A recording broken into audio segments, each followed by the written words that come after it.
Good afternoon, ladies and gentlemen, and welcome to this meeting, Cabinet meeting this afternoon in Council, Tuesday the 5th of November. Welcome to you all. Just to remind you that this is being recorded, ladies and gentlemen. First item on the agenda is to confirm the minutes of the Cabinet meeting held on the 15th of October 2024. Is it your wish that I sign these minutes, ladies and gentlemen?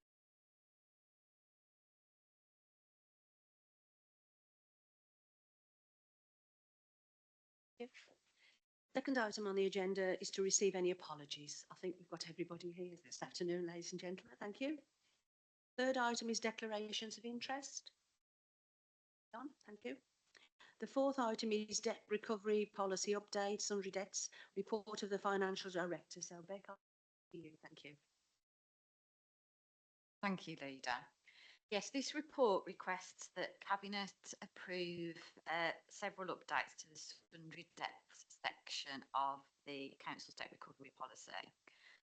The first main change relates to the approval limits for the write-off of debts, and this has already been approved as part of the financial procedures report that came to full council on the 24th of September, but it also needs to be reflected in the debt recovery policy.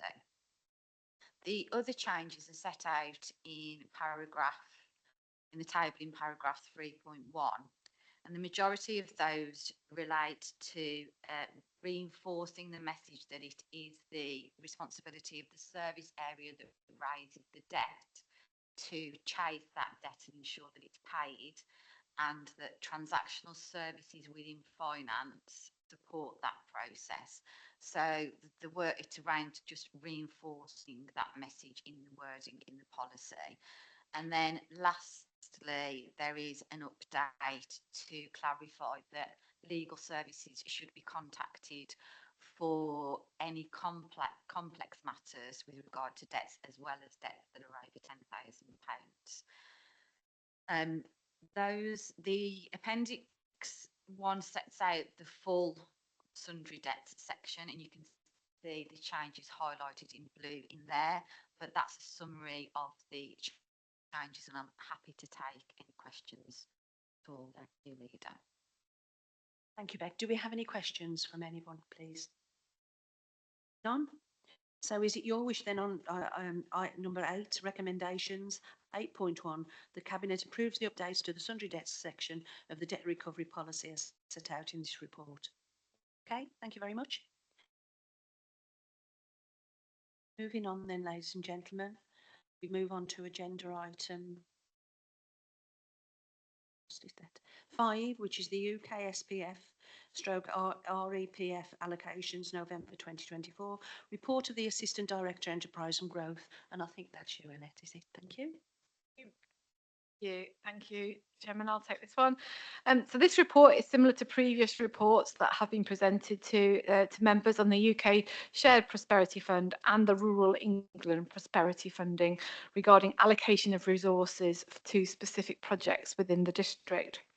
Members will also recall that our overall investment plan was approved back in December 2022 after consultation with communities and with members, and we were allocated a total of 3.8 million of UK Shared Prosperity Fund and nearly £500,000 of Rural England Prosperity Fund.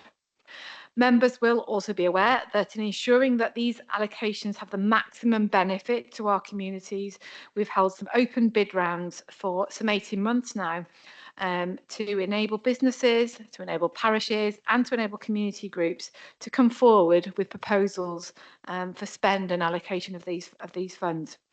And as they have come forward to us, these have been brought to you as they have been through the processes. So the 2 bids that are before you this afternoon have been through this governance structure and approved by the team. So come to Cabinet formally now. So the first one, members, is the UK Shared Prosperity Fund, and that's from the residual fund, and that is for All Saints Church at Treasel, which is improvements to the building fabric to make it a better use for the community, and to engage more with the wider community.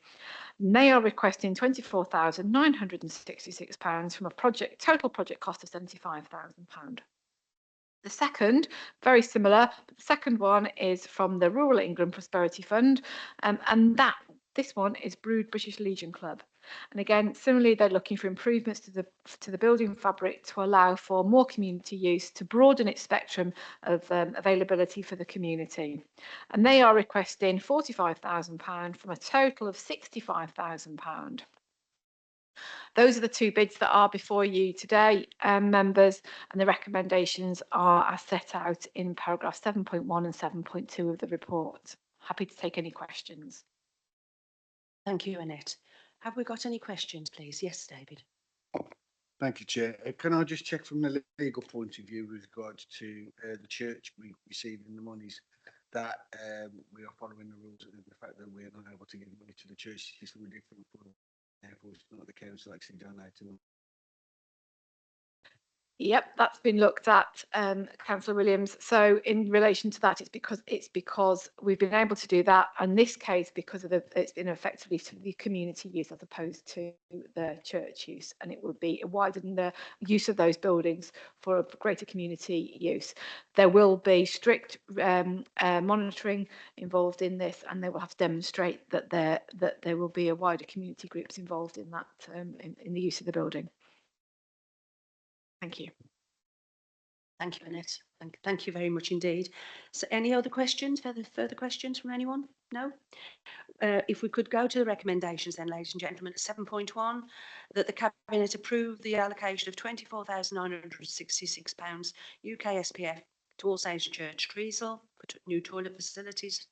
And the other one is 7.2, recommended by the Cabinet to approve allocation of £45,622 REMPF to Brewden District Royal British Legion Club for new accessible toilet facilities. Are you all in agreement with those two recommendations? Thank you very much indeed.